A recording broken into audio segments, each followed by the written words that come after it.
Hello everybody, it's me again, MD Thornton83. Welcome to another review. The 80s was a great time to be a child. It was a decade that brought us many wonderful games, TV shows, and movies. I've seen plenty of different TV series back then. Some were popular, some were obscure, but I used to watch cartoons all the time when I was a child. Today, I thought I'd do a review of a particular show that I used to watch back in my youth that I haven't seen in years. This particular show is an anime TV series known as Grimm's Fairy Tale Classics. In Japan, the show is called Grimm Meisaku Gekijo, literally Grimm's Masterpiece Theater.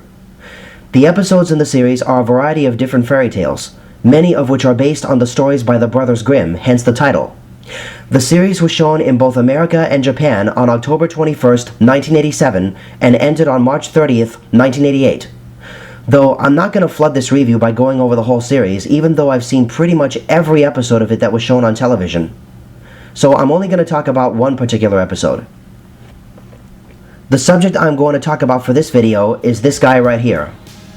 This character is one of the many different incarnations of the Big Bad Wolf, who is typically the villain in ancient fairy tales. Like many other fictional wolves I know of, this guy was a nameless character who was rather obscure. In fact, this nameless wolf has only appeared in a single episode in the entire series. More specifically, the episode based on the story of Little Red Riding Hood. This episode originally aired on November 18th, 1987. I'm not sure who his Japanese voice was, but in English, he was voiced by Steve Kramer, who has done countless other roles from a large variety of different shows that I can think of. Now, when it comes to cartoons based on old fairy tales, not much can be expected. Because if you familiarize yourself with the story long enough, then you pretty much know what's going to happen from beginning to end. There may be some minor differences here and there, but these differences are barely noticeable to say the least. So anyway, the story opens with a little girl, who is obviously Little Red Riding Hood, feeding some birds through her window. Her mother gives her a basket of food to take to her grandmother's house. And, like in most versions of the story, she takes it upon herself to journey through the forest by herself. And also, as to be expected, the wolf was driven with one desire and one desire only, which was to eat the little girl while she was alone in the forest and on her way to her grandmother's house. No surprises there.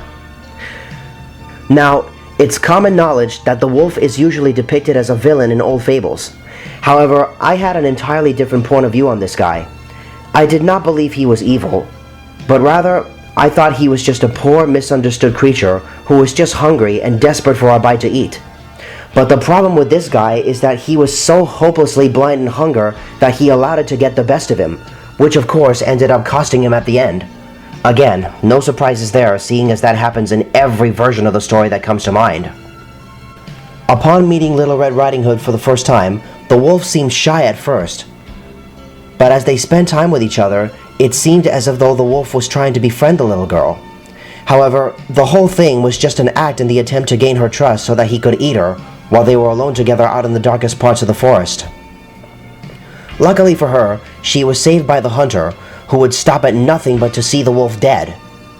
Now, from this point onwards, you pretty much know what to expect. In fact, if you familiarized yourself with the story since your childhood, then the story in this episode ends pretty much the way you imagine it would. The wolf acts on his desire to feed, eats the little girl and her grandmother, the hunter comes along, cuts open the wolf's stomach, saves the little girl and her grandmother, and then the poor wolf gets stuffed with rocks and is condemned to a cruel and agonizing death. He doesn't drown in the well, but rather we just see him tumbling down the hill and landing on his back as he hits the ground. Now, it's hard to say if whether or not he died from the fall he took or if he was just knocked unconscious. Either way, I felt sorry for him, because however which way it ends, it's a sad ending. Besides, the rocks in his stomach would have killed him eventually. In fact, this episode's kinda dark if you think about it. Anyway, what made the episode special in my opinion was the wolf himself. In fact, the show seemed to have revolved more around him than around the little girl. And I thought he was unusually cute and adorable for a character who was intended to be the antagonist. In fact, like all animated wolves, he has this charm that draws you to him and it just makes you want to relate to him. And upon seeing this episode for the first time back in the 80s, I grew an immediate fondness and liking for the character. One reason being because he's a wolf, and the other is because of his unexplainable cuteness, goofy personality, and magnetic charm.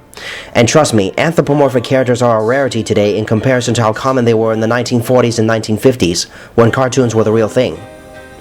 Though, his voice was a bit gruffy for his cute and innocent appearance. One measly worm fills your appetite while I'm still starving. Hungry? Sir, I'm starved. This woodcutter has no idea. I hope he doesn't intend on staying with her, because I'll eat him too if I have to. Come back here with my lunch. What a thoughtful idea, and I'll have a great feast. But in my opinion, his design and his goofy personality are two of the things that made him so special. He didn't look very menacing or intimidating in comparison to the other incarnations of the Big Bad Wolf. Now, I know it's kinda childish to feel sorry for a fictional character from an old anime cartoon that came out in the 80s. But if you think about it, the wolf didn't really seem like a true villain. He was just hungry.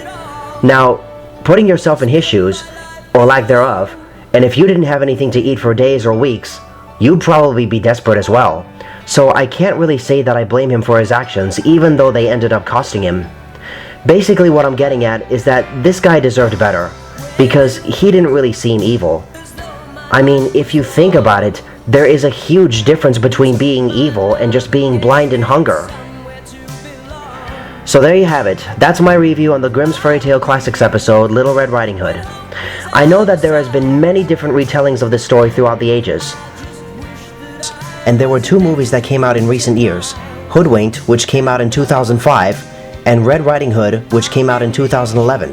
The 2011 film is a darker and gorier version of the story, whereas Hoodwinked is something special. The wolf as he was portrayed in Hoodwinked is depicted in a much more positive light than in most versions of the story, which is a first considering that he's typically the bad guy. But anyway, back to the anime. If you haven't seen the show in years and are nostalgic about it, then you should be able to find the DVD edition containing a certain number of episodes on either Amazon.com or eBay for real cheap, seeing as this was such an old show. In conclusion, I'm sure that there are other people besides myself who remember the show and this particular episode that I reviewed. Although there's probably not many, seeing as it's been years since the series aired on television. But anyway, if you remember this episode from years ago back in your childhood, and if you were left with a similar impression that it's had on me since I first watched it, then you might be able to find some fanfiction on either DeviantArt or fanfiction.net for stories that depict the wolf in a more positive light. If you're genuinely curious about these stories, then I would suggest that you do a search on either of those sites for Little Red Riding Hood fanfics that you might enjoy. Be sure to type in the words Saban and Nippon Animation in your search, because the credit goes to Saban, which is now defunct, and Nippon Animation, which is still active and running. Well, that's all I have to say. This is MD Thornton 83, signing out.